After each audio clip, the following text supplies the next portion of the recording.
Hey guys, this is Renee with Neptune Cigars. We're here at the PCA 2023 in Las Vegas, Nevada. I'm here with Andy of Ashton Cigars. Andy, thank you so much for taking the time to talk to us today. Thanks for coming over to the booth. I appreciate the time. Yeah, man. We're here on day number 3. I think we're winding down, actually. We're all a bit tired, but Correct. it's still a great weekend. I think, compared to last year too, the turnout was great last year. It was more the same now, if not more. How was it for you guys this weekend? We focus the trade show on a few different things. Number one is we're here to support our retail partners. Number two, we're here to support the PCA as we have every year that we've been in existence. And three, and the most important aspect is marketing of our brands and of our products. So it's a very successful weekend or 4 days in general, but for us the work is year round. It's not just a focus on the 4 days because we're here for very specific purposes. But it has been a fantastic, there's a lot of energy. Premium Cigar brick and mortar is very lively right now, and you can feel that in the booth. There's some cool things that Premium Cigar Association is putting out there that's making the show fun and exciting, so it's been a great few days. No, yeah, obviously, the industry is alive and well. We're all happy about that, especially with the last few years. Before last year was kind of rough, but now we're back and bigger than ever, I feel, Smoothing out. Yeah. Back to normal. And how's it been for Ashton in particular? You guys seen some growth this last year? Has it been pretty steady for you guys? Obviously in the premium cigar industry, the last few years have been, a elevated, I wouldn't call it a cigar boom, but certainly a cigar expansion. We benefited greatly from that, and we continue to remain bullish on growth in all aspects of our business. So business is good. Hell yeah. So, what can we talk about for upcoming products for the next year? Well, we June 1st released the newest extension to our La Aroma de Cuba brand family, which is the La Aroma de Cuba Connecticut. We are very excited for the long-term viability of the product, seeing as that La Aroma de Cuba Original has become such a stalwart within the industry for brick and mortar, for online. This extension shares a lot with the original, a few of those things being the blend is the same as the original La Aroma de Cuba, which is a workhorse in the industry. Number two is that the sizes and box formats are the same as the original. And then we've been able to create a new product and maintain the same price point. So the La Aroma de Cuba Connecticut, the sizes and the shapes remain the same very attractive price point as the original for retail. Where those two things veer off, or those two brands veer off, is that this one is a Ecuadorian Connecticut shade. So what you'll have, or the original Nicaraguan with the Connecticut grown broadleaf. That's a little more powerful. This one is more subtle, buttercream, rich, mild.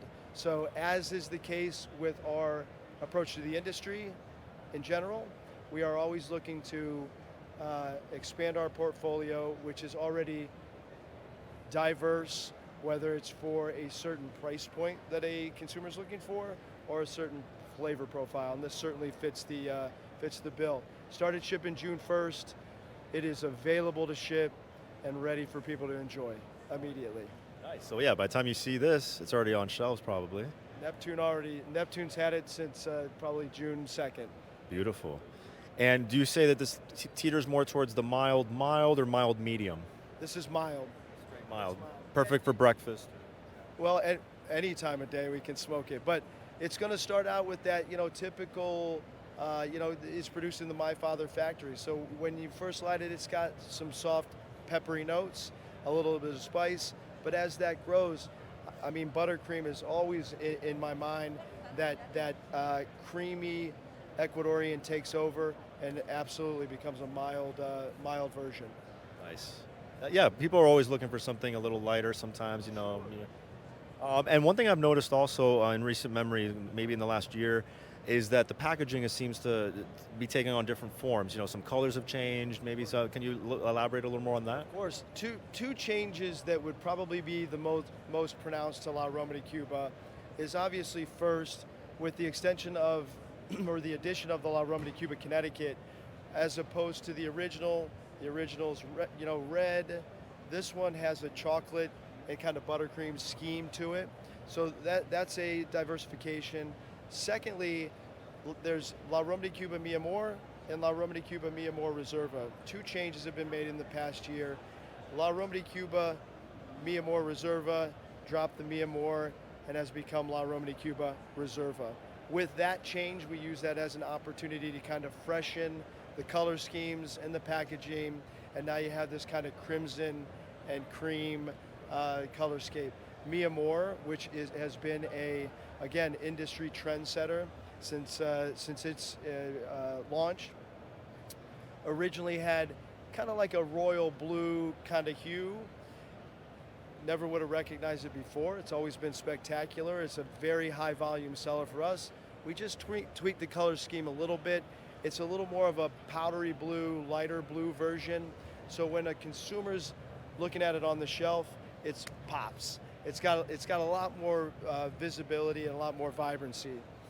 As we've continued to evolve La Aroma de Cuba, some of the little things that we've done, and I may have mentioned some of this before, if you're looking at La Aroma de Cuba as a whole and you look at all the brands, all of the silhouettes of the females on the bands and on the boxes are all wearing a different color dress, and the color profile in the background is slightly different.